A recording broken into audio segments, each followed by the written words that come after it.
Have you ever been called weird just because you'd rather stay home on a Friday night than go out? There's a child sitting alone in the corner of a busy playground while other kids run and scream and chase each other in the noise and chaos. She sits quietly with a book. Her teacher watches, worried. Why doesn't she play with the others? The teacher walks over. Don't you want to join them? The child looks up, confused. But I'm happy here. The teacher smiles. But it looks uncomfortable. But you need to spend time with others. It's important. The child closes her book slowly.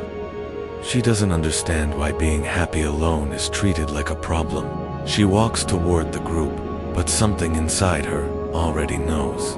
The world will always try to fix what was never broken. This is what happens when a child learns that loving quiet time alone means something is wrong with them, that staying home is unfriendly, that liking peace over noise makes you worse than others. But here's the truth, they never tell you. What if loving to stay home isn't a bad thing? What if it's actually an important part of who you are that affects how you feel about love, work, and what matters to you? And what if understanding this could finally set you free? That's exactly what we're about to discover. Not everyone who loves staying home is the same. The reasons are very different. Some are pushed there by life. Others are pulled by their nature. Some find their purpose there, and others simply find their peace. Understanding which type you are changes everything. Because once you see yourself clearly, you stop saying sorry for who you are. You stop forcing yourself into places that tire you out, and you start building a life that actually fits. So, let me tell you about the 4 types of people who love staying home, as I describe each one. Pay attention to which one feels right, because recognizing yourself is the first step toward accepting yourself, and accepting yourself is the first step toward freedom. You might see yourself in one, you might see yourself in all 4. That's okay. We're complicated. We have many sides. But somewhere in these descriptions, you'll find the mirror you've been searching for. The one that shows back, not what's wrong with you, but what's actually deeply right. The first type, those who've been pushed home by life itself. Maybe you've survived a terrible job, one that took everything and gave nothing back. Maybe you've been through bad relationships where you always had to act differently. Always had to change, always had to make yourself smaller to fit what someone else wanted. Maybe you've simply lived in a world that never stopped yelling, never stopped asking for things, never stopped taking. And so you pulled back, not because you're weak, not because you're unfriendly, but because your nervous system, in its deep wisdom, said enough. Your home became your safe place, not a jail, not an escape, a safe place. A place where you don't have to explain yourself, where you don't have to be on, where you can finally breathe out. People call it hiding. You know it's healing. People call it running away. You know it's survival. This isn't being lazy. This is your body and mind protecting themselves from a world that forgot how to be gentle. And that's not something to fix. That's something to respect. You may still enjoy being with others, but only after you've recharged, only after you've remembered who you are beneath all the noise.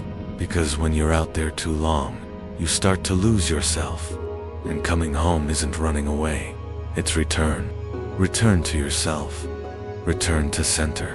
Return to peace. But not everyone is pushed home by what happened to them. For some, staying home isn't a response to bad things.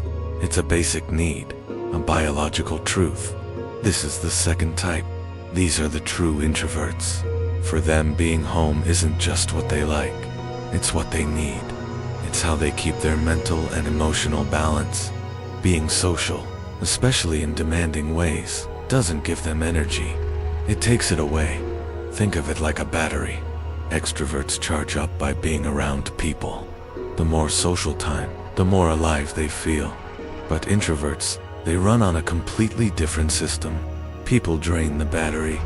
Being alone recharges it. This isn't shyness. Shy people want to connect but feel scared. Introverts simply have a different relationship with what's happening around them. Too much input, too many voices, too many faces, too many expectations, and the system overloads. The result? Exhaustion, grumpiness, that desperate need to be alone. Scientists have studied this. Introverts have higher baseline brain activity. Their brains are already humming with activity. Add more happening around them, and it quickly becomes too much. It's not preference, it's how their brain works. So home for the introvert is where they restore their inner battery. It's not that they hate people.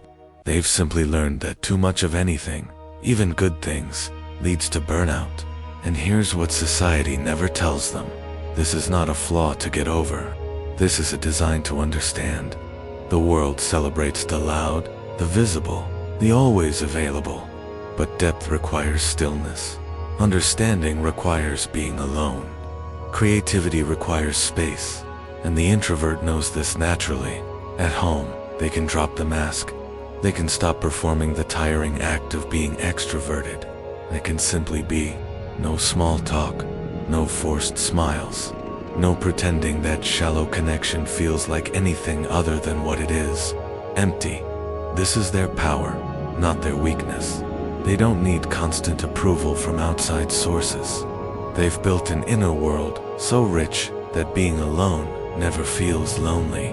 They think deeply, they feel deeply, they create deeply, and all of that requires one thing the world rarely gives them: silence. So when they say, "I need to stay home tonight," they're not rejecting you. They're protecting their ability to show up fully when it matters.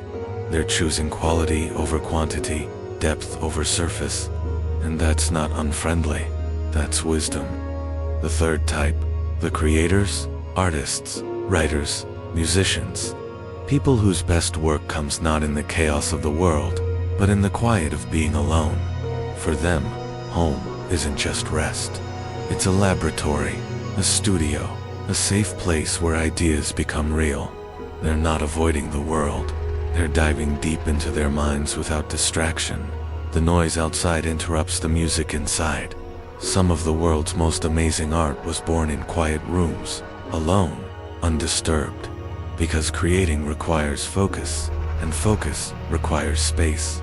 Space from demands, space from interruptions, space from the constant pressure to be someone other than who they are in that moment of flow. This isn't cutting yourself off. This is diving in. They're not running away from life. They're running towards something most people never touch, the full expression of their inner vision. And then there's the fourth type, those who simply can't stand crowds or noise. Not necessarily introverts, just people who find loud, chaotic spaces overwhelming and draining. They don't hate people. They hate the sensory assault, the too much happening, the feeling of being crushed by too much input. For them, joy isn't found in packed bars or crowded events. It's found in doing what they love peacefully, without pressure. Home is their quiet, safe place where they feel truly themselves. No performing required, no too much happening endured, just peace. So, we've identified the four types. Perhaps you've recognized yourself in one, perhaps in all. But now comes the deeper question.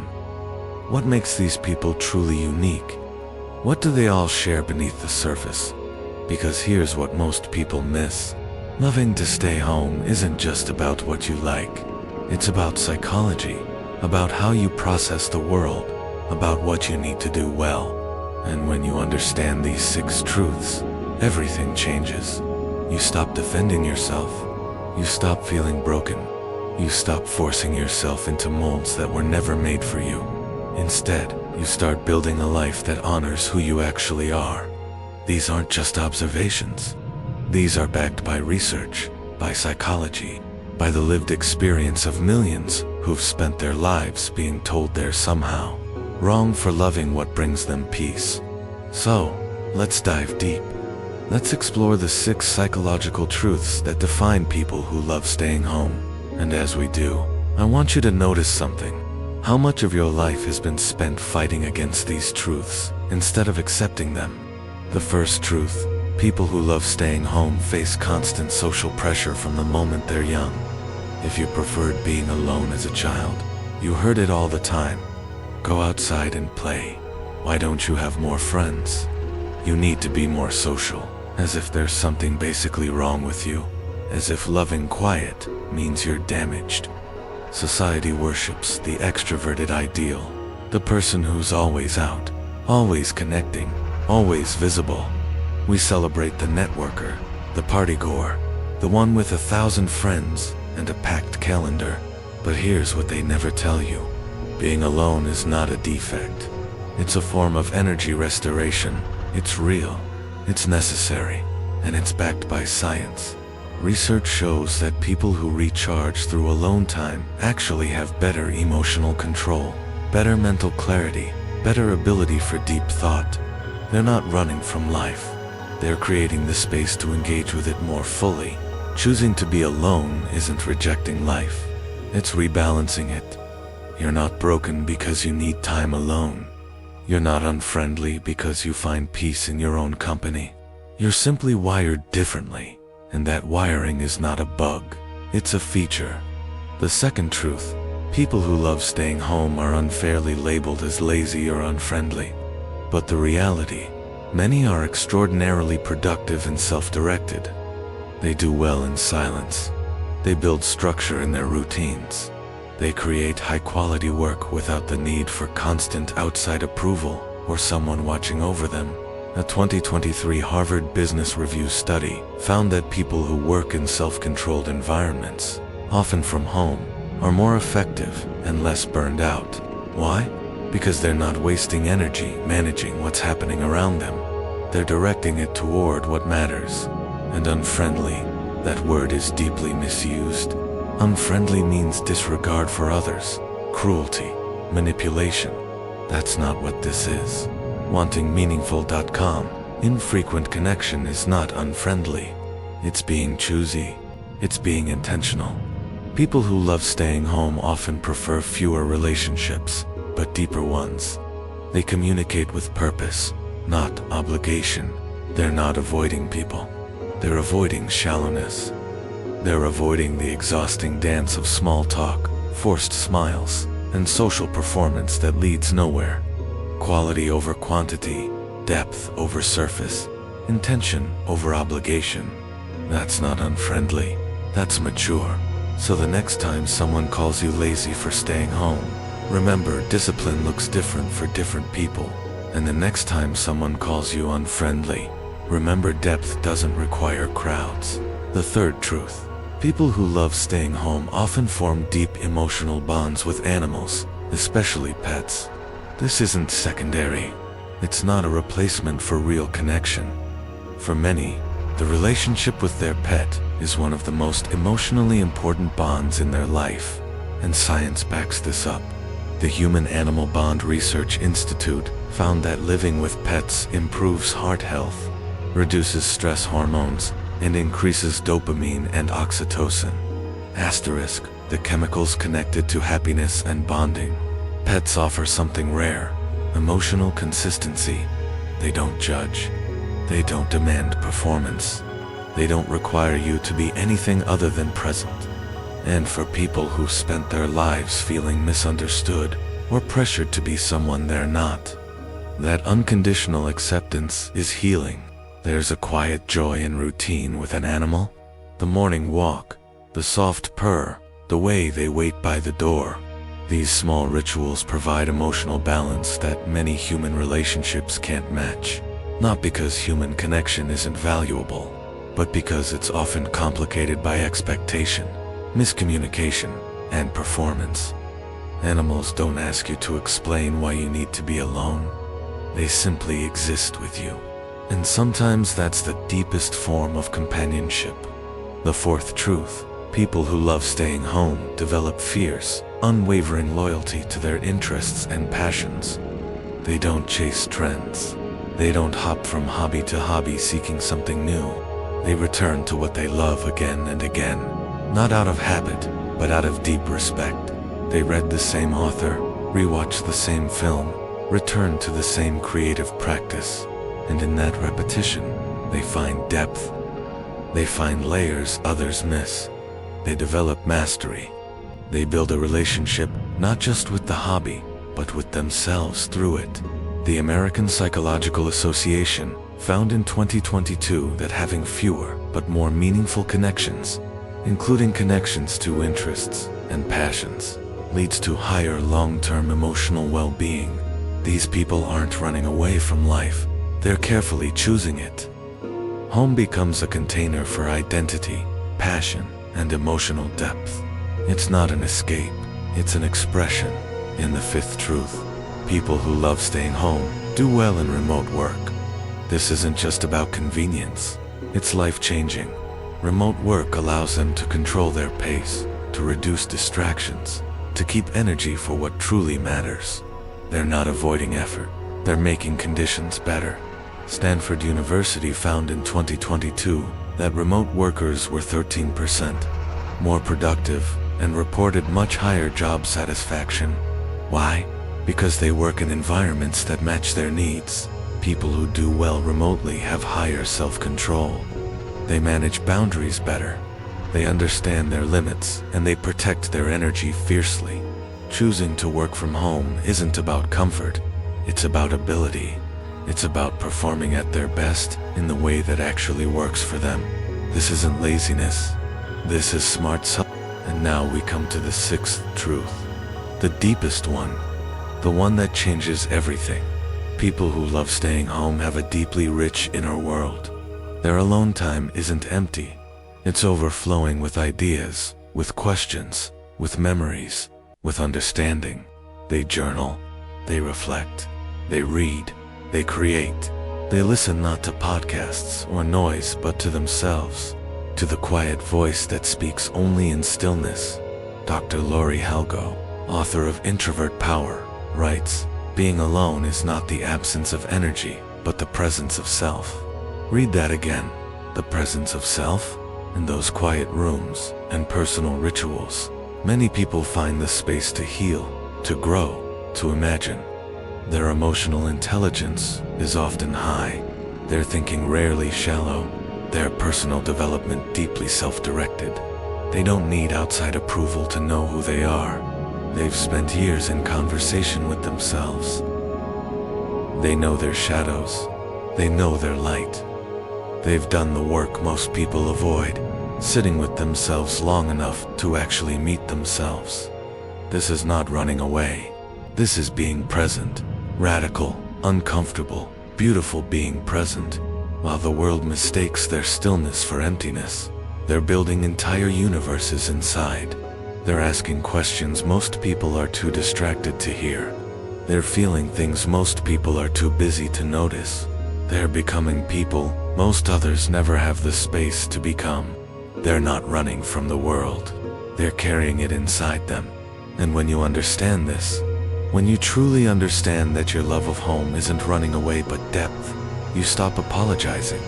You stop defending. You stop shrinking. You start owning it. You start building around it. You start living as if your need for alone time is not a flaw to manage, but a truth to honor. Because it is.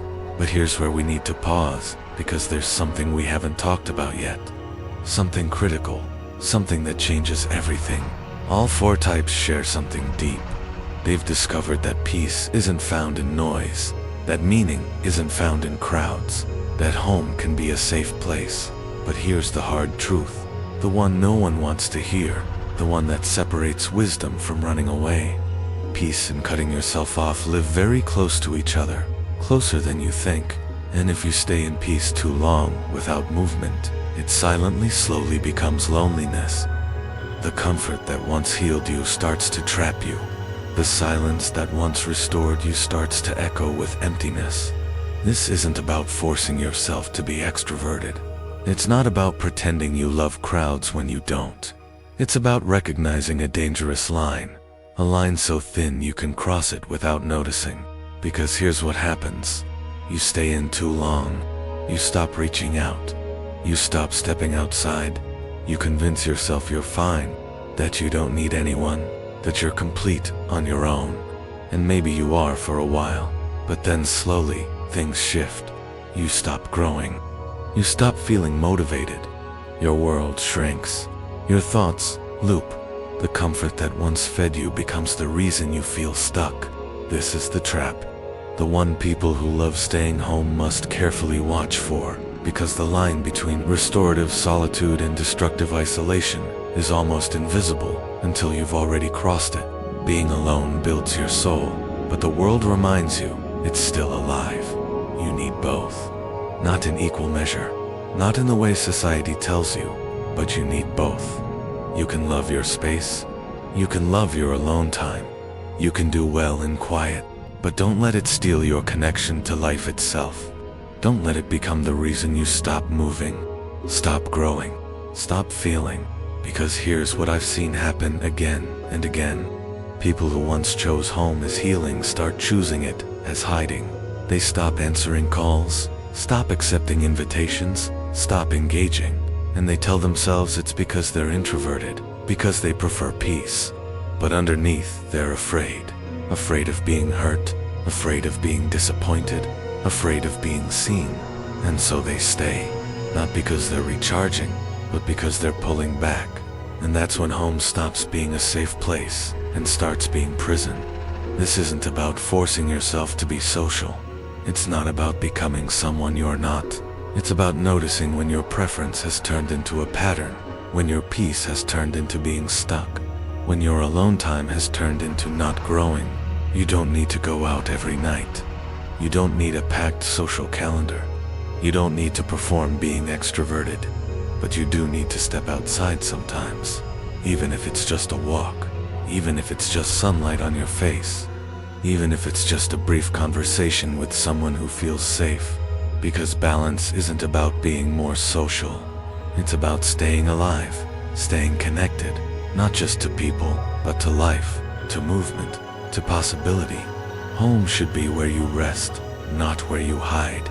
And the moment you feel the difference, the moment you realize you're not recharging, but pulling back, that's the moment you must step back into the world. Not all the way, just enough to remember you're still part of it. So, how do you find balance? How do you honor your love of home without letting it become cutting yourself off? How do you protect your peace without losing yourself? It starts with honesty. Hard, uncomfortable honesty with yourself. Ask, am I staying home because I need to recharge, or because I'm afraid of something out there? Am I choosing to be alone? Or is being alone choosing me because I've stopped choosing anything else? These aren't easy questions, but they're necessary, because knowing yourself is the only thing standing between healthy alone time and destructive cutting yourself off. And once you've asked those questions, once you've been honest with yourself, then you can start building the balance. Not the balance society demands, the balance you need. Here's what that looks like. Not rules, not orders, but principles, guidelines, a framework for staying connected to both your inner world and the outer one. Because you're allowed to love your space. You're absolutely allowed, but you're also allowed to need more than just your space. And holding both truths at once, that's where freedom lives. First, you're allowed to love your space.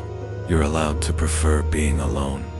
You're allowed to find peace in your own company. That is not something to apologize for, ever. But don't let it steal your connection to life. Step outside sometimes, not because you have to perform being extroverted, but because your body needs sunlight. Your nervous system needs movement. Your soul needs to remember there's a world beyond these walls. It doesn't have to be big. A walk around the block, sitting in a park, a brief conversation with someone who feels safe. That's enough. That's connection. That's life. Second, home should be where you rest, not where you hide. Rest restores you. Hiding takes away from you, and you know the difference. You feel it. Rest feels like relief. Hiding feels like fear. Rest makes you stronger. Hiding makes you smaller. So notice when you're resting and when you're pulling back. And when you catch yourself pulling back, don't shame yourself. Just gently, kindly step back out, even if it's hard, even if it's uncomfortable, because growth lives on the other side of comfort. Third, you don't need to force yourself to be social or loud or constantly available. You don't. Society's expectations are not your responsibility. You're not required to attend every event. You're not required to keep 100 friendships. You're not required to pretend shallow connection feels good. What you need is balance. Moments of peace and moments of feeling alive. Being alone in connection, stillness and movement. Not an equal measure in the measure that works for you. And that measure only you can define it. Not your friends, not your family, not the voices that have spent years telling you you're wrong. You. So listen to yourself deeply and build a life that honors both your need for alone time and your need for life. Because here's what I want you to understand, what I need you to hear. If you've ever felt that your preference for staying home makes you strange, makes you broken, makes you less than, know this: you are not broken. You are paying attention to what your mind and soul actually need. And that's not weakness, that's wisdom. The world will always try to make you feel wrong for loving what brings you peace. It will call you unfriendly, lazy, running away. Let it, because the people who matter, the ones who see you clearly, they understand. They understand that your quiet isn't emptiness, it's fullness. They understand that your alone time isn't loneliness, it's being present. They understand that your home isn't a hiding place, it's a safe place. And safe places are sacred. So take care of your space, and it will take care of you. Honor your need for alone time. Protect your energy. Build your inner world. But don't forget every once in a while to step outside, to feel the sun, to hear a voice that isn't your own. To remind yourself that life is still happening and you're still part of it. Because being alone builds your soul, but the world reminds you it's still alive. You need both. Not in the way they tell you, in the way that's true for you. So, here's my invitation. Stop apologizing for who you are. Stop defending your need for peace. Stop making yourself smaller to fit a world that was never built for people like you. Instead, own it. Build around it. Live as if your alone time is not a flaw to fix, but a feature to celebrate. Because it is. You are not broken. You are not unfriendly. You are not lazy. You are someone who knows that true peace doesn't come from noise, that depth doesn't come from crowds, that meaning doesn't come from constant movement. You are someone who's learned to be at home with yourself. And that more than anything is a kind of freedom most people never find. Take care of your space and let it take care of you.